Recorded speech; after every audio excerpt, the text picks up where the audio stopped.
Нашите размислувања, односно и барањата на трговците е да оди во следната насока. Значи, нелогичноста се бара во таа смисла што овие придонеси што се плаќаат од продажбата 0,05% од вкупниот промет на компанијата, всушност немаат, според трговците, немаат некоја логика, затоа што по други основи тие при годишниот промет на своите производи, при давањето на завршни сметки према ДДВ и така натаму, веќе плаќаат определен надомест, што е содржано во другите законски прописи.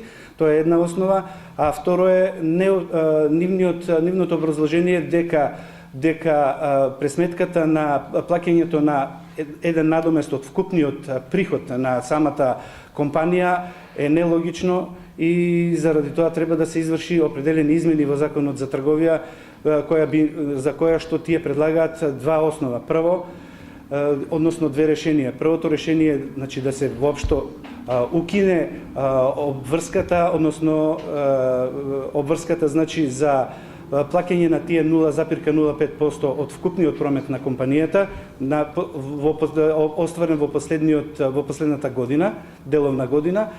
А втората алтернатива е доколку тоа не е можно, односно доколку се направени подетални анализи, значи тие 0,05% да бидат всушност од продажбата на прометот од алкохолните пијалаци остварен во претходната година. Ние како комора имаме правено анализа што значи тој одраз, односно ефектите од тој надоместок, така да ги имавме во соработка со нашите најголеми супермаркети во земјата. Имаме офатено анализа аналитичка во која што правевме анализа што значи прометот, надоместокот од прометот на вкупниот приход и од надоместокот од прометот на продажба на алкохолни пијалаци. Разликата во издатоците е очигледна и видлива. Вие имате тоа можност да го видите и на самиот информацијата што ви е презентирана. Меѓутоа, она што е основно, сакам да кажам дека во таа анкета, односно анкета или соработка, ние опфативме за анализа 169 продажни објекти на 6 најголеми супермаркети во државата. Податоците покажуваат дека доколку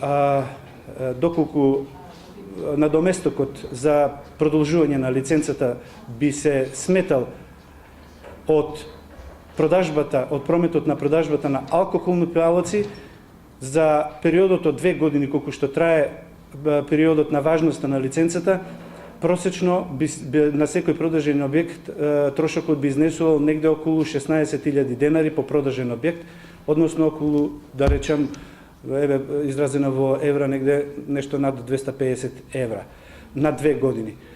Сегашниот издатоци кои што фирмите, трговци на мало што продаваат алкохолни пијалаци, според постојниот закон имаат издаток многу поголем, тоа е негде околу 62.495 денари просечно за по продажен објект на анкетираните 6 најголеми супермаркети во државата.